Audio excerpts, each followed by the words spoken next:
iPhone. I'd love to know who AH. Hello. Who's Hello, Donna. Hi, Tara. Are you well, Donna? Yeah, I'm good, thank you. Hi. It's great to hear from you at least. We'll have to find out who AH's iPhone is shortly because I'm terribly excited by that. Ali's in, the lovely Aiden's in, Kel's in, correct, Kareen. What time is it? 1:30. Where are you, Kareen? I am in Paris, and it's not 1:30, it's 12:30 or midnight and 13, because we changed the time like last Sunday, I think. See, Corinne, you changed the time, I've changed countries. Together we're getting closer and closer together. So, colleagues, I'm so thrilled to see everybody here. This is so exciting. And my arch nemesis, Alyssa Armstrong, has turned up, and we'll get to her shortly. But could I firstly start by thanking every single one of you for sparing 50 minutes out of your life to be with me today. And can I just do, it's water sadly, but cheers to you all. Thank you for being magnificent. And yes, you've joined me. Hi, I'm Tara Brabazon. Cheers, mate. I'm Tara Brabazon, and this is the launch for 12 Rules for Academic Life. Who knew this was a thing? This was extraordinary. So I thank you all so much for being a part of this story. You've been a part of this story since we were even thinking about these ideas. So it's so lovely that we share this time together now. And I should commence and must commence with an acknowledgement of country, acknowledging the traditional owners of all the lands on which we meet today, elders past and present, and any Indigenous colleagues with us today. So colleagues, I'm so thrilled to see you all. You are a blessing and you're very, very precious to me. And I've got the names up and I've got the comments up. Ali, lovely to see you, Ali. The Sith Lord forgives a fellow Sith Lord. You rock. So, look, I want to introduce some friends of mine who are going to sort of guide us through, but questions, comments, everything, have the chat going. I'm so excited. I just want to hear from you and listen to you and learn from you. But we've got some mates that are joining us on the journey today. Obviously, Alyssa Armstrong is our MC, the mostest, the mistress with the mostest. She submitted her PhD last week, and she started a new job yesterday. So hashtag no pressure, darling one. Thank you for joining us. And we'll be going to you in 1 second. But we've got other mates that are joining us too. The legendary Rebecca Carpenter-Mew, who looks absolutely stunning and amazing. She's going to take us through a little bit of the gig today. The legend that is Libby Hammond, who is hiding her drum kit, but must never hide her drum kit. Kia ora to you, Libby. Love you, darling. Thank you for being here, darling. My mate, Sue Charlton, Dr. Sue Charlton, is joining us from regional Australia. She's a great mate of mine. We've worked together for a lot of years and she's changed my life. So it's lovely that Sue's with us. And Maeve Collette, the wonderful Maeve, the talented, the brilliant, the extraordinary Maeve has joined us today from very inclement weather on the east coast of Australia. So we're incredibly grateful. But hell, let's start this party. Let's get on with it. So Alyssa, good morning to you and congratulations and on everything really. And do you want to start the party off, my queen? Aye. Oh wow, you really are corporate, aren't you? Wow. Look, I got a shirt. So you just want a question? I start with a question. Just say hi to everybody. Say hi to everyone. How do you feel post the thesis, by the way, darling? Do you feel like a different person? I feel like a sad, empty shell of myself. Well, that's a great way to start the gig. Thank you so much. Oh, sorry. That's like real grief. You got grief because you've lost something. Yeah. But you're getting something. You're getting that fantastic wallpaper, mate. That's not the other one. That one. That's it's felt. It is not. Yeah. Well, you're in the ideal point to talk about this book with us today. So, Alyssa, you're sort of emceeing it. Our wonderful crew are taking us through some ideas, but you're also managing the chat as well. And by the way, Liam's just said hello to you. Our mate Liam's in the house. G'day, Liam. So, colleagues, Alyssa's going to be managing the chat as well. So please go for that. So, Alyssa, do you want to start us off? Yeah, I guess. Do you think we're really post Peterson? Well, see, Alyssa, as my new vlog series, thanks for that, is talking about, when I talk about post, it doesn't mean after. It's not a temporal consideration. I use the word post as a critical reflection on the word and the phrase that follows. So my use of the phrase post-Peterson paradigm is meant to ask all of us as thinkers, as scholars, as readers, as citizens. It asks us to ponder what's happened, what did happen, why did the New York Times describe him as, the greatest public intellectual in the world? How did we end up there? And let's think about that, and let's work out a strategy for our PhD students, early career researchers, senior colleagues to do better next time, and what went wrong so we can learn from it and create a more engaged, compassionate, kind public space. Is that our first question? Did we do all right? Yeah, no, that really clarified the idea of post. Thank you. Thank you. Where are we going now? Question. We're off to bed. You can come to me. That's fine. I'm good to go. Oh, she's gorgeous. Okay, so Tara, your rule 3, I'm going to go to rule 3, is laugh like a Medusa and maintain the confidence of a mediocre white man. So in this rule, you refer to the impact that Hélène Cixous, her essay, The Laughing Medusa, had on your life. And you acknowledge that the essay was published in 1976 and is now distanced from that white heat of second wave feminism. But one sentiment really stands out as relevant.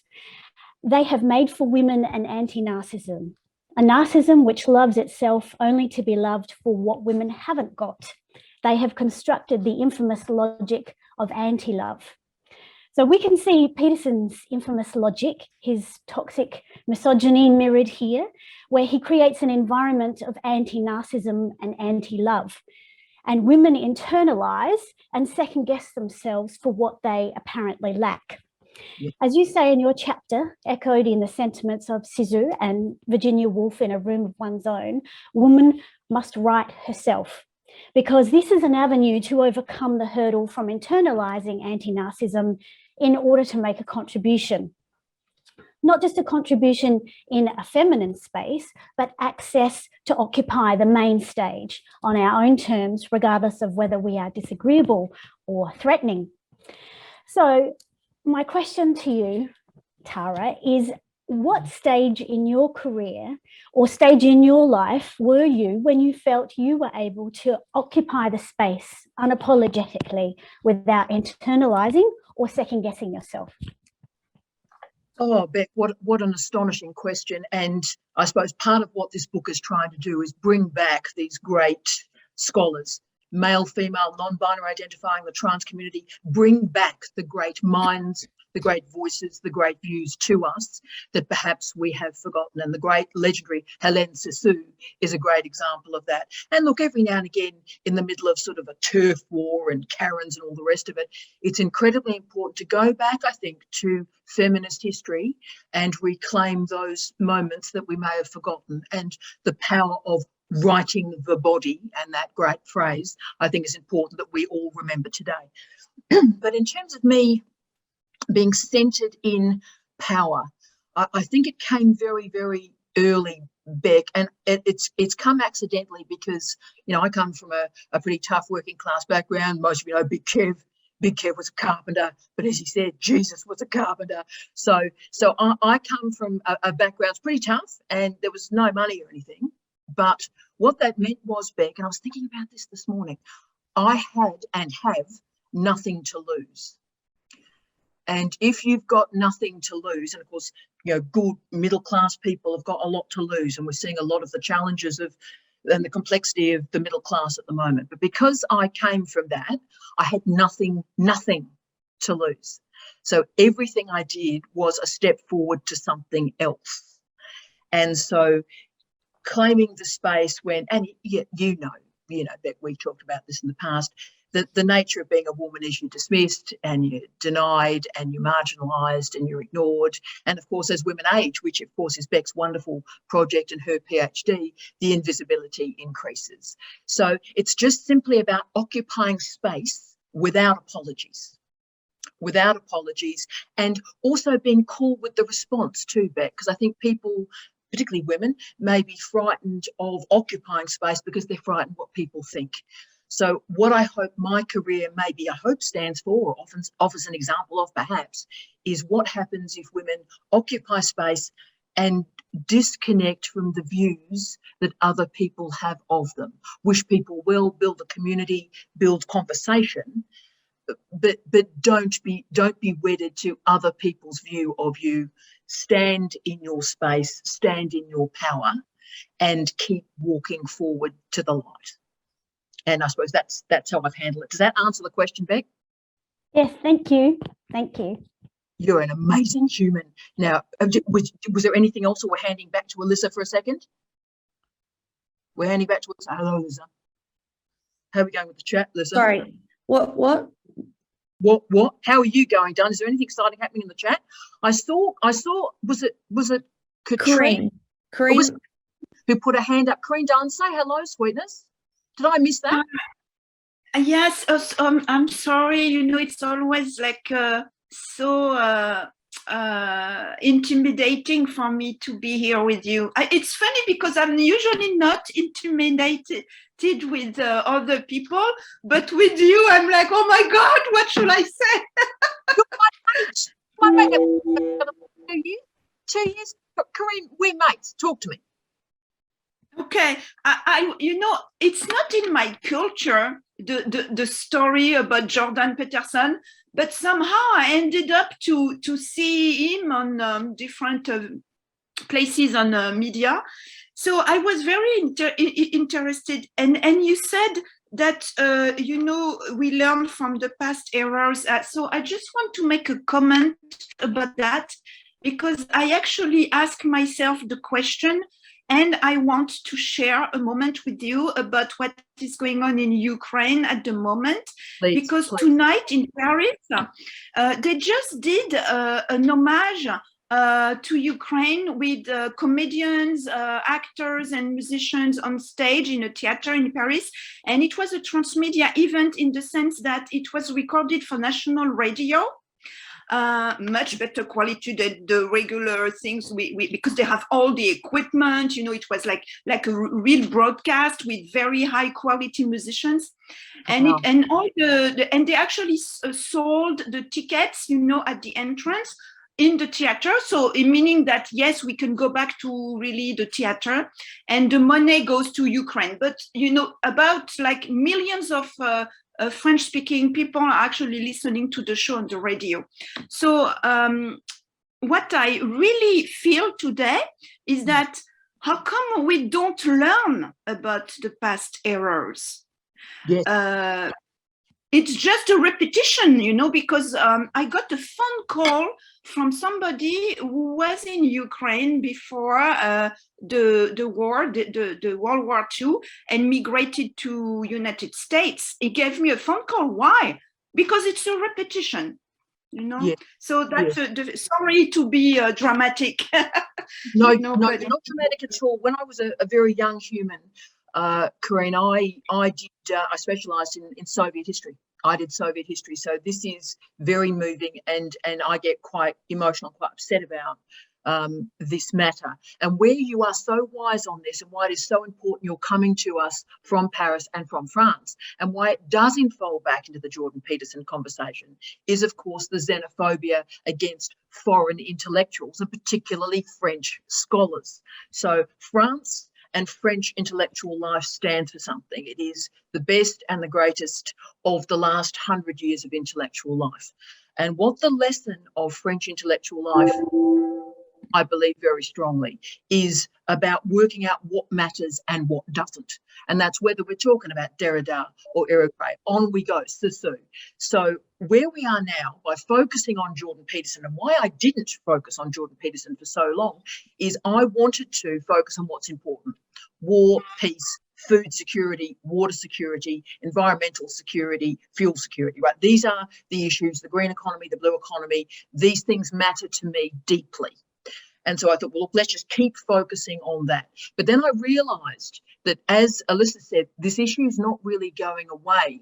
We've got this public intellectual space that is not engaging with injustice, that is not engaging with notions of social inclusivity. So, you know, cultural studies has a heritage, Corinne, of doing some messy work. We're basically the janitor of intellectual life. We get in there and we clean up mess. So I thought, you know what, let's use this book and go in, and I'll do the dirty work. I'll get myself all covered in muck and go into this intellectual debate to try and clean this up, present the references, present why he's occupying this space, to clear it so we can actually get on with the main business, which is war, peace, injustice, inequality, poverty, and just trying to make sure we have a planet worth living on in the next decade. How are we going? Thank you. You are an absolute legend, and thank you. Bonsoir. Gorgeous. Where are we going now? How fantastic was that? How good is Corinne? Amazing. So we do have a question from Ali, and then we'll go to either Rule 12 from Beck or move on to Lib. The Libster, that's right. If Beck's done, we'll go to the Libster. But yeah, so we've got the Sith Lord is speaking. So what did Ali want to do, mate? This is great. You want to speak? Good evening. From the UK. How are you, brother? Please do not be frightened. I will not ask for any money. But look, cloak in storage, Ali. This is not fair, mate, because we could have cloaked up. We could have had a cloak war. First of all, I want to say hi to everybody and a massive, massive thank you, Tara, because for 6 months, when I first started my PhD, I went through hell, and I really needed a lot of resilience, you know, and I'm a mature man. I was really badly put down and sort of lost my motivation and almost quit. But throughout that period, your videos and webinar really helped me. And last month, I've got my own group now, PhD, for like newbies, and I actually showed them a link to your videos, and I said, this lady has a lot of resilience, and that's what I want to ask you, because when I found out about your experience with your supervisor, or one of them, that was unbelievable. But how do you find resilience and pick yourself up when someone who's very high up, or is, you know, certain individuals sort of put you down, mock you, your work, your writing, your style, your ideas, because it can be really off-putting when you first start your journey. How do you do it? Because you've gone through it all, and please tell us. I want to know. Well, Ali, you know, I think your resilience and your story is an amazing one, and it is a privilege to know you, Ali, and I just think you're an amazing human, right?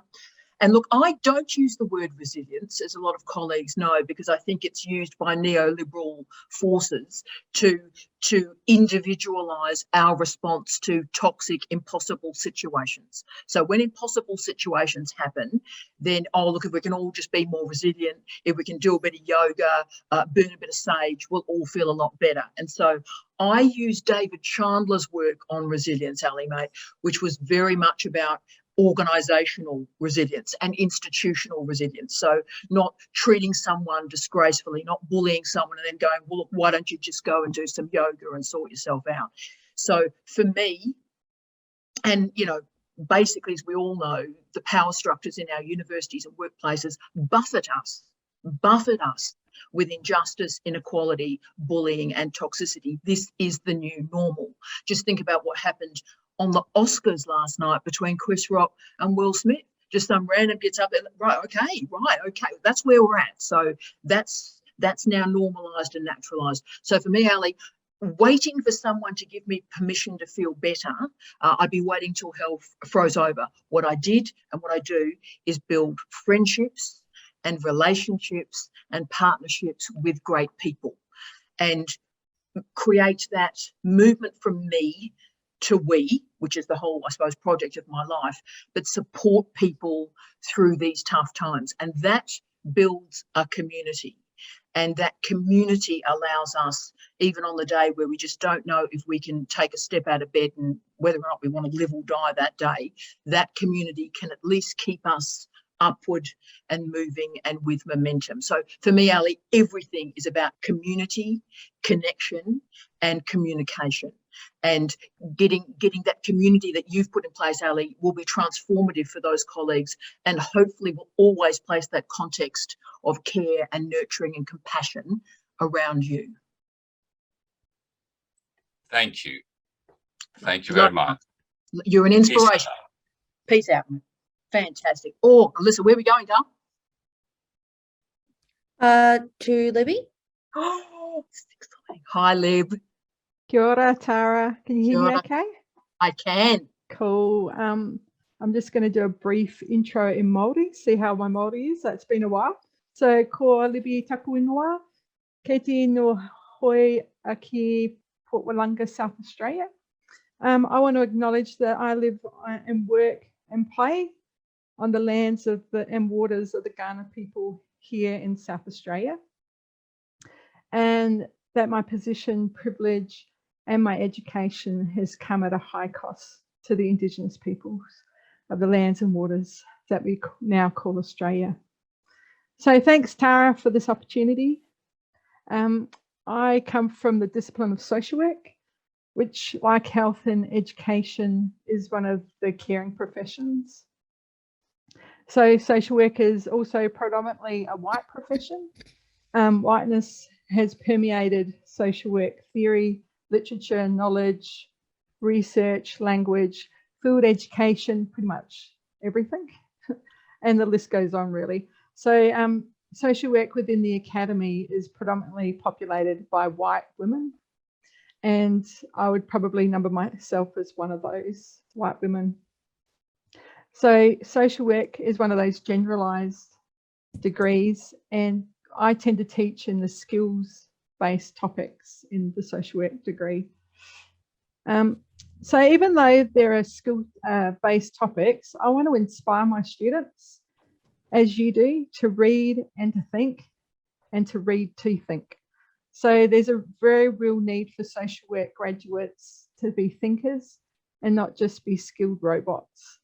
And social work graduates need to be responsive to any person they are working with and alongside in whatever situation that they find themselves in.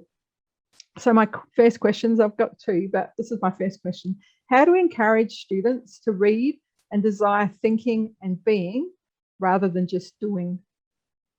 Oh, Libby, great question. I mean, reading is life. Reading is intellectual breath.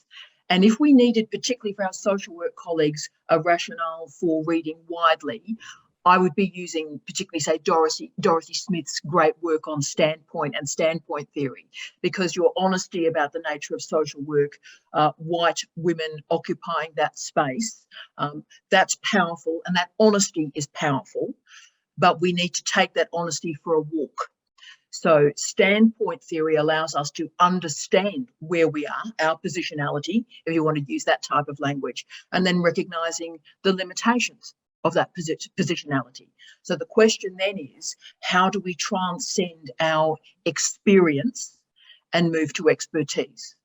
And the answer to that question is, of course, reading and research. So for our incredible social work colleagues, and I always worry, and I love social work, I've supervised in social work, some of my best friends are social workers. Can I say the thing about social work is it's a problem solving profession, and thank the goodness that they exist. But the problem with problem solving is problems start to lose their context, Lib. And so what we need to do, I think, for our social work colleagues through reading is encourage the reading to ensure every problem has a context and we understand the environment and the context, rather than simply go to, here's a problem and here is a diagnostic tool to solve it. So I'd use the theory to get them motivated, and then explain we need to transcend the experience to expertise through reading. Thank you. That's very good. Do you want me to throw you my next question? Just throw it to me, mate. So I've recently graduated with a nice shiny PhD. It's stuck up on my wall. Double A. Thank you. So the focus of my research was in part to investigate how to decolonise the academy. And at the end of my PhD, I felt like I'd climbed the ladder and I'd made it to the top. Yes. But now with that nice shiny PhD, I find myself back towards the bottom of the ladder. I'm not actually at the bottom. That place is reserved for my marginalised and Indigenous colleagues who are employed because of their indigeneity rather than their degrees and PhDs.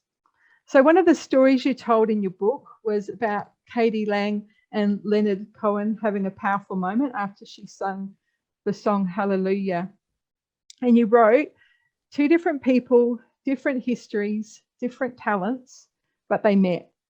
Acknowledged their difference, acknowledged their abilities, and acknowledged their connection.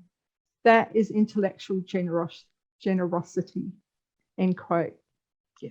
So as a new graduate with that nice shiny PhD on my wall, how do I have those moments and how do I make them less than just moments? How do I know who to trust and who not to trust within the academy? Oh, Lib, well, there it is. I mean, what a nightmare. And of course, we've all read all the literature about the toxic university and so forth. But you know what? Let's park that, Lib. I just want to raise 2 ideas for you that may be useful. Firstly, nobody is better or greater than you, and no one is worse or less enabled than you. So firstly, you approach every conversation as an equal because you are. So don't have the notion that you're at the bottom of the rung.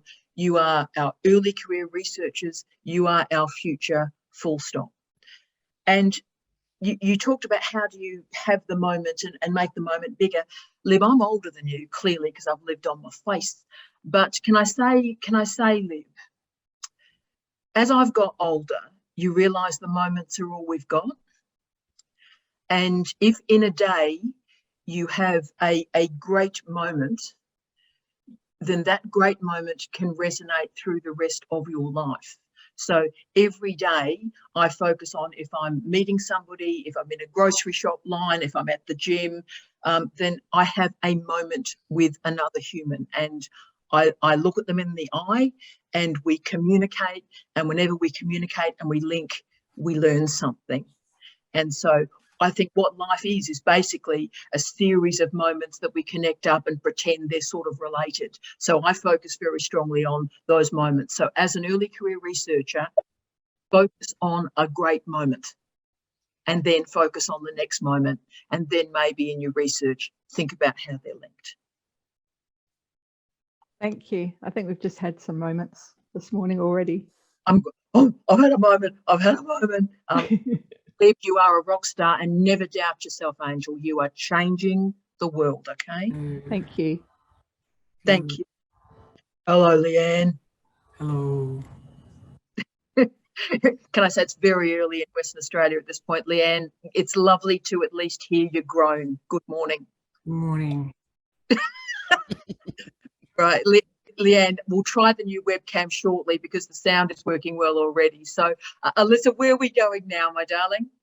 We do have a raised hand. Oh, this is exciting. Yeah, so I'll pass over to our raised hand. Hello, we got. Do I pronounce Huang, my darling? Huang? Hello, Tara. Yes. Thank you for giving me the opportunity to speak. Can you hear me well? I certainly can. This is terribly exciting. Lovely to meet you. Yeah, actually, I only saw the event advertisement through LinkedIn a few days ago. But I just jumped in and would like to reconnect with you because I met you in Adelaide at the postgraduate conference, and we took a photo. At the time, I was working at another institution, but I just started, but I lost the job during COVID. It's a continuing academic job, but I lost it together with, thousands of others. But I just got this new job and I started it 5 weeks ago.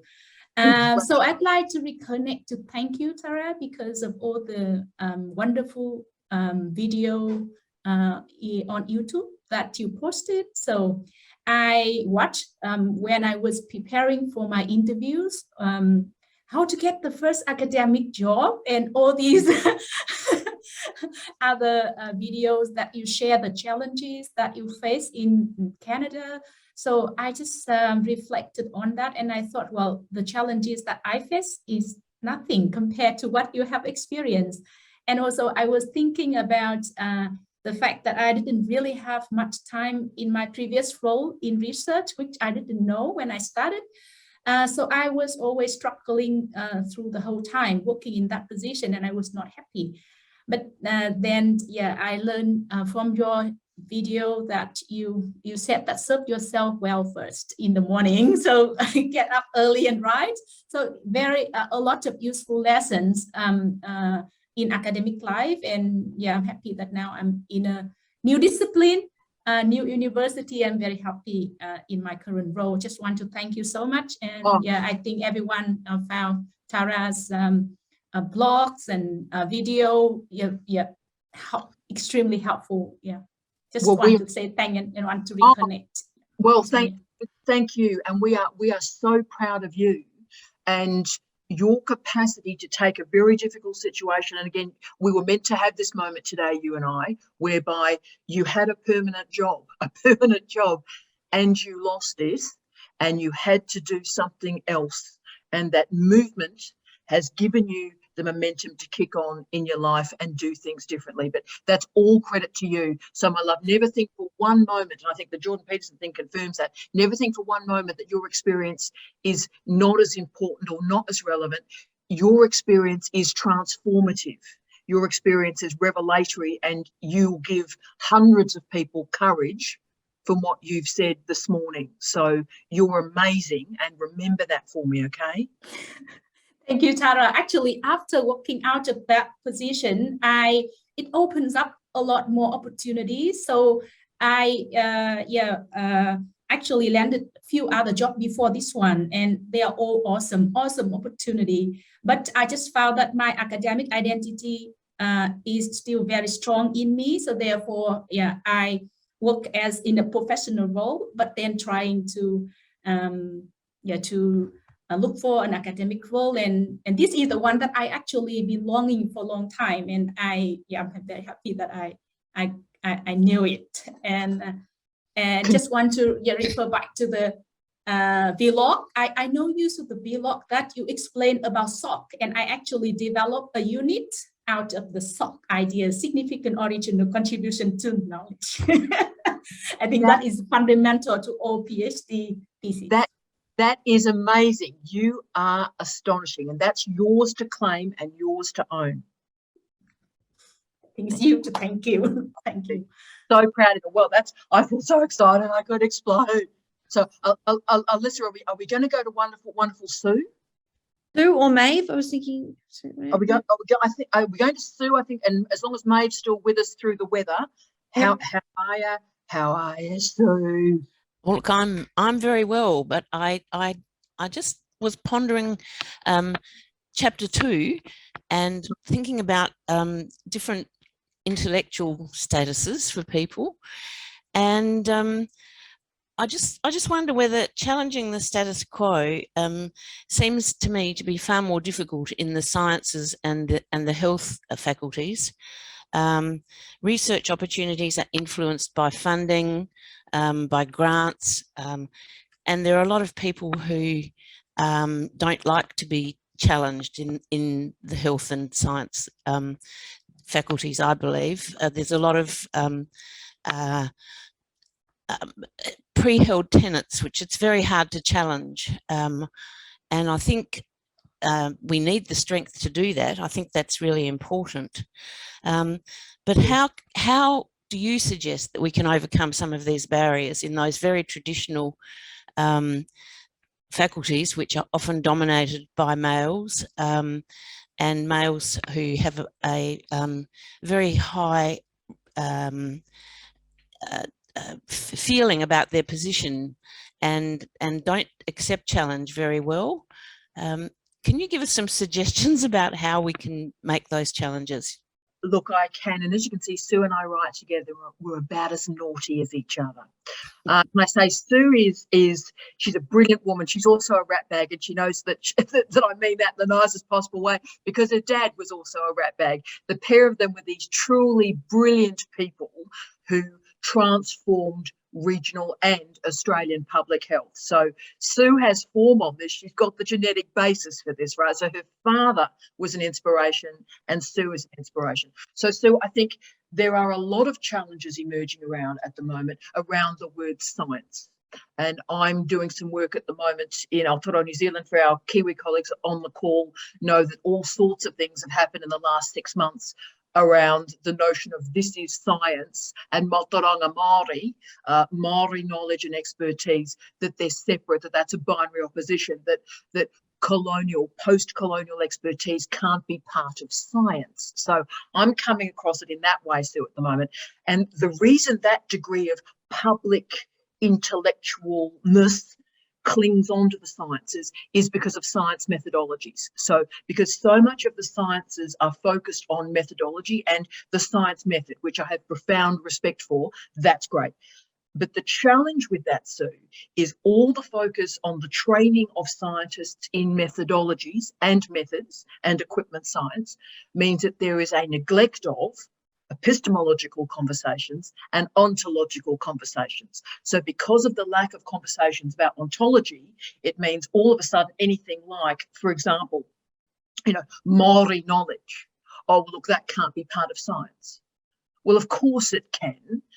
The ontological configuration of knowledge demands that science must be open to alternative views and evidential bases. So from my perspective, Sue, we've got ourselves into a bit of a knot over, I think, the climate crisis and the climate emergency, because instead of focusing on the science and science literacy, Sue, or health literacy in your field, helping citizens develop science literacy and health literacy, which takes work and funding and public commitment to education, we just use cliches like believe the science. Well, look, to be frank, I don't believe anything. I could believe that Elvis is in the next door flat in this hotel, but it wouldn't be right. So it's not about belief. It's not about belief. It's about understanding, knowledge and debate. And the whole point of academic disciplines, from the experimental sciences right through to the high humanities and theology, is it must be about debate and dialogue and evidence, and how methodology and epistemology and ontology align. And I think in our current age, we've lost two of the three, Sue. And I think that's what's causing the problem. The public intellectual has focused on methodology, whereas the critical, dissenting, organic intellectual needs to bring all three together. Yeah. And that's very good advice, I think. But I think that disseminating the information in these two areas is particularly difficult, because you get challenged by professional bodies for writing stuff that isn't written in books that were written 50 years ago or 100 years ago, and you keep being referred back to them as the basis for what we believe. And so being able to challenge the status quo gets even more difficult when you start trying to disseminate that information through other channels where as a physiotherapist, I'm not allowed to get on Facebook and talk about things that have been successful in my practice, because that's called advertising, and can be challenged by other professionals who think that maybe they don't have as much to say about that. So advice about disseminating that information through other channels, particularly for an old chook who was born long before any of this digital stuff was ever invented, I find that very challenging and very difficult to do. And I'd love some help with that, or some advice about ways to get better at that and get into that. Well, firstly, Sue, I think you are transcendent. You are a transcendent scholar, and we'll get back to you and your fabulousness in a second. But there is no doubt that particular renderings of peer review have had a detrimental effect on international higher education. Most of you know I'm deeply committed to open access journals, and I'm talking platinum open access, so no author processing charges and so forth, the real deal, right? And so many, particularly of health and medical journals, as you, Sue, and Pete know, these things are locked behind a paywall. To publish Nature now costs the author $11,000 for work that the taxpayers, Australian, Kiwi taxpayers, British taxpayers, have already paid for. So my first priority, and of course all the system relies on rankings of journals and tiers of journals, and needless to say, the journals at the top end of town are often from Elsevier or Springer, so the corporate academic publishers. So this is that moment of courage, and you and I hope, have always shown this courage, where you've got to say, you know what, it's about the quality of the work, and it's about peer review. It's not about how much you're paying for it or research being held behind a paywall. So we've got to make a decision and be courageous, and there are consequences of this, to commit to open access journals from courageous scholars and courageous universities that are doing it without all the author processing payments. And you and I have done that in our career. We've got, I think, 4 articles out. Every single one of them is open access with remarkable journals. But also, Sue, you've done this. Use channels like, whether it be vlogs or videos, podcasts. Your podcast, Sue, has over 80,000 downloads, right? So no journal will ever have 80,000 citations. And 80,000 people from around the world have heard Sue talk about hip displacement in babies and what to do. So you've already done that work. And that's what I'd say to colleagues. Everything is about research dissemination. Get the research right. Be ethical, be decent, be compassionate, be real, but then focus a lot of attention on how those ideas are disseminated. What do you reckon, Sue? Oh, that's great. Thank you very much. I need to get braver about doing it. My daughter does it all the time in her field of business, but I need to raise my own confidence in doing that, and you help me do that by your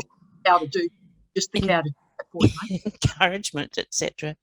The other question I wanted to ask you in relation to Chapter 2 was, is it easier to produce? Is there some benefit in producing the work that goes with being an organic intellectual? If you are, as Gramsci wrote, imprisoned for a long time in his prison notebooks, it was very obvious the isolation allowed him to really think around things for a long time and to produce that documentation. There's clearly some benefit in being able to isolate for a time, and during my PhD, that was obviously, my time was left aside for me to really work on my PhD. No one disturbed me, no one interrupted me. I could think things through all the time. But when you get back to professional life and working out in the public arena and family issues and all those kind of things, it's really hard to develop lines of thought over a long period of time, I find. And I know the answer is to get up really early in the morning, but the earlier I get up in the morning, the earlier everyone else in the house gets up, and the earlier the demands start. They follow you around. It is about families committing to research, though, I think. So it is about, we always used to argue it takes a village to create a PhD student, particularly a successful one. But it is about, and look, I'll be honest with you, Sue, I am a bit of a solitary creature. Scholarly life is a solitary life. It is. And I think, to be frank, you've got to like your own company. And I love people and love engagements and, have wonderful families and all the rest of it. But to be frank with you, I'm probably at my happiest at 2 a.m. in the morning. It's dark. There's just like this dreadfully inelegant fluorescent light. And it's me dialoguing with the dead. It's me dialoguing with the great scholars through history and feeling the privilege of that.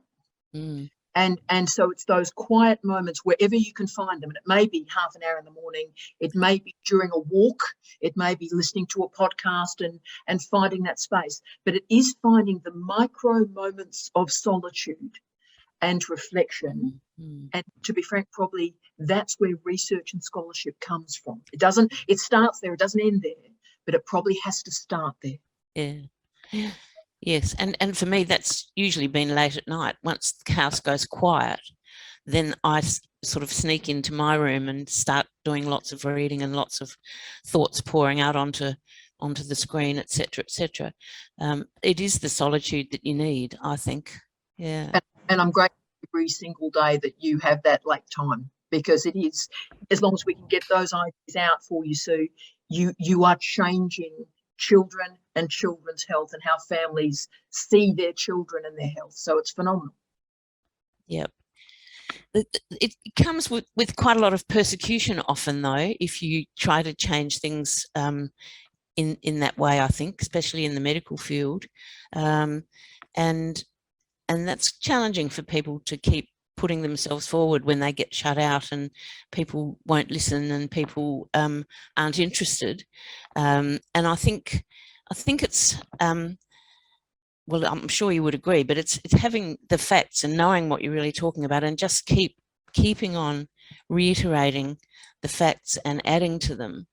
But it's having the patience to go on with that as well, I think. Oh, look, it is. And you've got to take the knocks. There's no doubt about that. You've got to take the knocks and you're going to get knocked down. And Sue, you and I have talked about it. My old mother, who's 92 now, always used to say to me as a kid, you're going to get knocked, you're going to get knocked down 6 times, get up on the 7th time, get up on the 7th time. And that's how you survive. But I know a lot of my mates, I know Leanne's on this call. Leanne spends most of her professional life and personal life with me worried about what's going to happen, that some random troll's going to do something a bit weird with me. And she was quite frightened about this book. So I know that was worrying her. But you've got to have the courage. Yeah. You've got to have courage, and you've got to be brave, and you've got to try and clear the decks so that other people can focus on the really important stuff like war and injustice and health and childhood education. Yeah, no, you're an inspiration, I think, and I think I really did enjoy reading this book. I thought all the chapters had something of value in them, and I could really hear my father when I read that it's important to ask the why. Yeah. As I said to you, all my books are in storage. 18,000 books are in storage, but your dad's book, I carried that with me and it's in my bag. So he's with me. He's with me. Good on you, Sue. Now, Alyssa, I'm seeing wonderful Katrina. Can we say hi to Katrina? Yeah, and we also had a question in the chat, so maybe we'll do Katrina and then, right, so wonderful Katrina. How are you? Good morning. Kia ora, no mai haere, kia Aotearoa. You're at my old alma mater where I did my undergrads and things. So we're so excited to have you here. Thank you, in Aotearoa. Hey, I was just thinking as I listened, we spend so much time talking about the challenges that we face and that we need to critically interrogate in the academy, that you've written and talked about dark days in academia and the interregnum that we're in. And as an early career researcher, there's a lot of narrative around how good things were before and that, now the workloads have piled on and the funding has disappeared and it's so much harder. And I really appreciated hearing, and maybe it was your 300th blog, don't romanticize the old days. They weren't as great as they seemed. That was really helpful. I wondered if you could take that further for us. And, some of us, we've got 30, 40 years of an academic career ahead, if that's the path we choose to take. And so although we're in this, messy phase right now, what could the future be like? What's the brilliant, possible, wonderful dream of what the higher education landscape could be like? What are some of the possibilities that we could look forward to kind of offset the pull to the glory days of the past that we might hear from the experienced academics around us? Katrina, I love you forever for saying this, and I just cannot tell you how happy I am to share a country with you. It is a privilege, and I'm thrilled to be. I was always probably heading towards you, and we're now together. So, my darling, the first thing I'm 53, so I know I look much older than that, but that's a hard life, mate. That's a hard life. So what I say, Katrina, is please do not romanticize the glory days. Trust me, they weren't. They were absolutely shocking. They were dreadful. The teaching loads were high. There was no money. People, when I tried to apply for promotion to associate professor, I got it, but on appeal. The entire panel was filled with experimental scientists, and they were assessing my then 5 books and said, well, look, this is not how we do it in science, so we won't promote you. So all I'm saying, so don't romanticize this at all. And 2 things I really need to say about the cancer real nature of the previous academic life is, and I often can't speak on this, so if I get upset, I apologise, but don't ever underestimate the degree of sexual violence, harassment, and sexual assault that existed, gay, straight, male, female, trans, non-binary, that has existed throughout academic history. So the idea that today, at least, we are speaking of it, we are creating policy, we are creating procedures. The horrors, you can see I'm having a visceral memory, the horrors that my generation have seen in terms of sexual harassment, sexual assault, don't ever let them say how good the good old days were. They were for a few, but I wonder who those people were. And secondly, in the good old days, that was involving authorship and ripping off early career researchers and putting their name on stuff. So don't romanticize this at all. So the future I want, all I care about now, I am close to death. I'm a goth, I'm close to death. Death is pulling me. Death is pulling Katrina. Now, so what I would say, that was all we need to care about now are our next generation. Gen X, we're over. We tried and we failed, Katrina. We tried to change the system. We did. We tried to get into leadership, but we failed, mate. We failed. And we failed probably because we focused too much on individuals, me, metric. We focused on very small side details rather than the big picture important issues of student development, inclusivity, reducing attrition, ensuring we've got a diversity of students in our doctoral programs to allow diversity of academic life, right? So I'm incredibly optimistic about the future of higher education. The job I've just left as Dean of Graduate Research, our students were in ages between 22 and 93. 1/3 of our students that gained a scholarship had an impairment, a declared impairment, and the average age of our students that started was 40. So that is the transformation that is upon us. And as long as we can get the policy right, so people are safe in the workplace, that's my priority. People, students, everybody, safe in the workplace. That if you do the work, you get credit for it. And we thirdly create a family-friendly workplace. So we focus all our attention on noting that none of us were raised by wolves. I know I look like that at times, but none of us were raised by wolves. We all have families, and it's important that we nurture and respect all of those families and all those caring responsibilities. So whenever you think of putting a meeting on at 9 o'clock in the morning, don't. Whenever you think of putting a meeting on at 4 o'clock in the afternoon, don't. Have a think. Have a think. And that's the future I want. And we need you to have a career, my darling, where you don't get knocked about too much. I think what's happened to me and what's happened to my generation is that we got knocked about a lot, so we tried things and we just got slammed to the curb and got up again and got slammed to the curb. And so what we've got to do with you is give you all the expertise we've got, my darling, so that you don't get knocked down as much and you can walk through academic life with decency and compassion and kindness and not be looking over your shoulder waiting for the toxic workplace to appear. Beautiful. Oh, let's hope we can, make this happen. And not everybody wants an academic career. That's okay. But, some people do or do for a season, and it needs to be getting better. It can't always be about feeling like it's getting worse. No, it's not. The only problem we've got to address is the precariat issue. So we need to make sure there is a pathway for contract colleagues, for permanent colleagues. The precariat workforce is the tumour in our universities, and that does need to be cut out, because if you can't have a career, then the brightest people need to get out and do something else. Totally. Thanks, Tara. Beautiful. You are amazing. Amazing. Wonderful. Alyssa, where are we going from the chat, darling? Wasn't she amazing? Katrina's a legend. Should we go to Maeve? Oh, Maeve. Let's go to Maeve. Hello. yeah, fascinated by Liam and Aidan's comments about being on strike and current workplaces. Let's hang on. Tara, in 12 Rules for Academic Life, you look at some big picture themes: education, the interregnum, COVID-19, loss of faith in evidence, failure of the left, which is important to me. Yes. The elephant in the room for me is an intersection between climate change and feminism. Yes. So it's happening right here, right now, where I am today. So overnight, Lismore and a lot of surrounding small towns were evacuated again.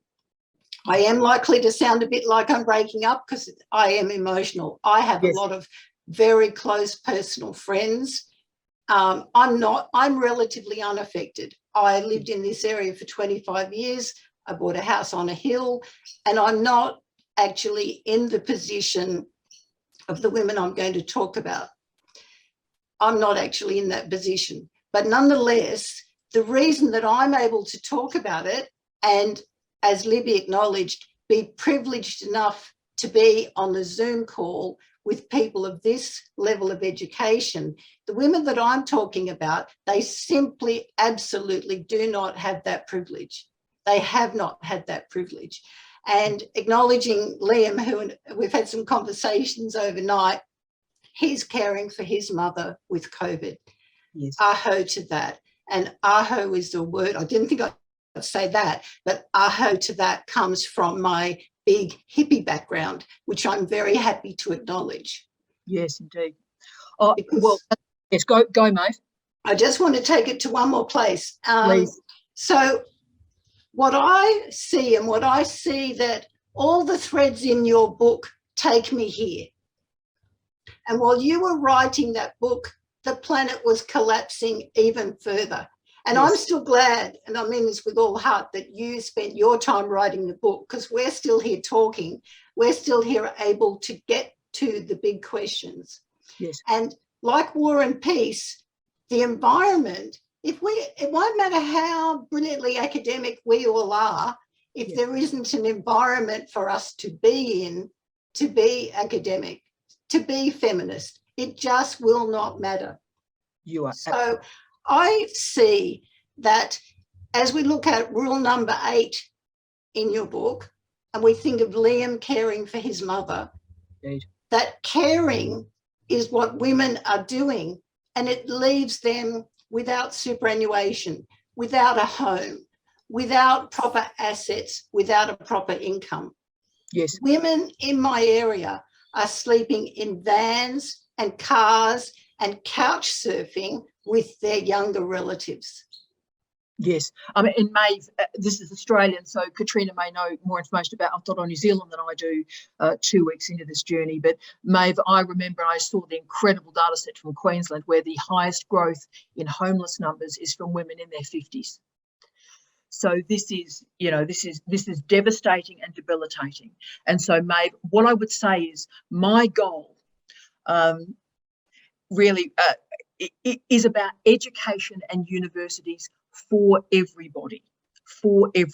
Now, not everybody may do a degree, but I want the knowledge and the teaching and the writing and the dissemination that we do in universities to be available to all, because citizenship is based on information. It is about, you can't make decisions about citizenship, about policies, about right and wrong if you haven't got information. And at the moment, we are just surfing emotion.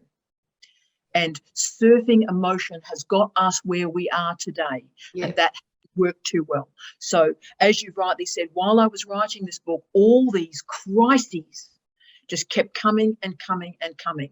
And this gentleman was seen to be the public intellectual for the world during this point. And he, during a very recent conversation in January 2022, confused climate science and weather. So at its most fundamental, he said, oh, look, weather's changing all the time. You can't predict what's going to happen. It's like, dude, weather and climate change are different things. So, Maeve, what this has got to be about is all of us are scholars, all of us, because we are experts in our own lives. But we must not stop there. We have to build those relationships. We've got to listen.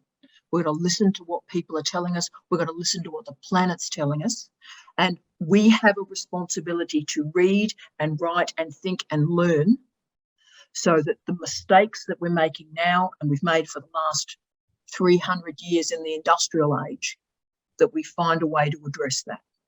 Okay, and but that doesn't come from feeling or wanting change, because we wanted change for a long time. I won my first writing prize in 1982 for an essay called Coal. I think I was about 10 or 11 or something, right? And that said, Australia must not rely on coal anymore, right? It is a dirty fuel. We need to move to alternative, and particularly solar and wind. Now, this was in the very early 80s, right? So that didn't happen because the money for research continued to go into fossil fuels. It continued to go there. So as the wonderful Sue said, where the research money is going determines in many ways what we know as a fact, what we know as meaningful. Now, if we can move that money and that research money around to look at renewables, to look at alternative ways of living smaller, more meaningfully, but smaller lives, then that's, I think, how we progress. But it starts with thinking and reading and learning, Maeve, and opening our universities and what we do to everybody. And I completely agree with your open access philosophy. And I note Leanne on the call, and I also think that ultra realism and deviant leisure are asking mega questions at the moment. And I think there's such a big potential there. As you say, dangerous tropes, dangerous theories. I think there's such a big potential there for asking really tough questions about social good, what it is, how we define harm, how all these relate absolutely to feminism, to women, to climate change. I think it's a nexus. That's exactly right. And we need to reach a point, Maeve, where maybe it's not about women, men, trans, non-binary, that we start with the human and the sanctity of the importance of being a human and the ability to learn as a human. And we start there, we recognise injustice, and we create systems and structures to manage that injustice so they disappear. Yeah, I think that is absolutely central to the themes of your book, and I celebrate the book.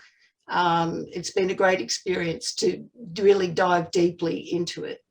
Oh, Maeve, thank you, my darling. We can't manage without you, and good energy to you and your wonderful community. We are thinking of you. Amazing. Now, Alyssa, darling, there are a couple of chat crew. I'm conscious of time. There are a couple of chat crew. Alyssa, are there any questions you want to go to, gorgeous? Well, it's kind of all coming back down to the idea of dissemination in the chat, which is kind of what you were talking about there, because Louise asked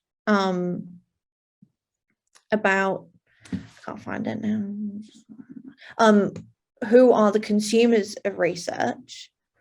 And then Katrina mentioned her university is hosting a new Pacific Studies journal where scholars translate or are supported to translate their Pacific-facing research into Pacific languages. So I think it all kind of ties together in the idea of like who is receiving and reading research. Look, exactly right, Alyssa. And look, that's maybe where we'll finish today. And I wonder if we can all as a family stop using the word consumers of research. And what if we start talking about citizens for research, research for citizens, and citizen research? We've used citizen science as an interesting phrase. Well, why don't we think a lot more about citizenry? Because citizenry must be informed. And if citizens are reading and thinking and having our universities as a porous institution, that our community, the people who are paying the taxes for our universities to run, that they see our use value, then citizenry suddenly becomes much more ethical, viable, and important. Thank you for that enormous nod, Alyssa.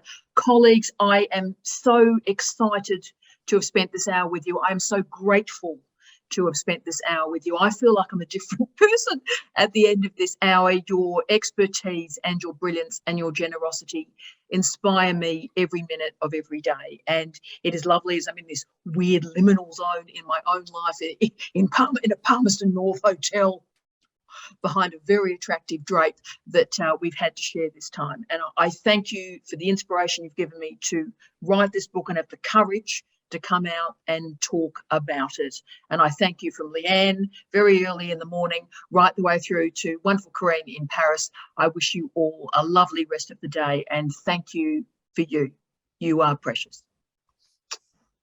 See you, my team. You're the best.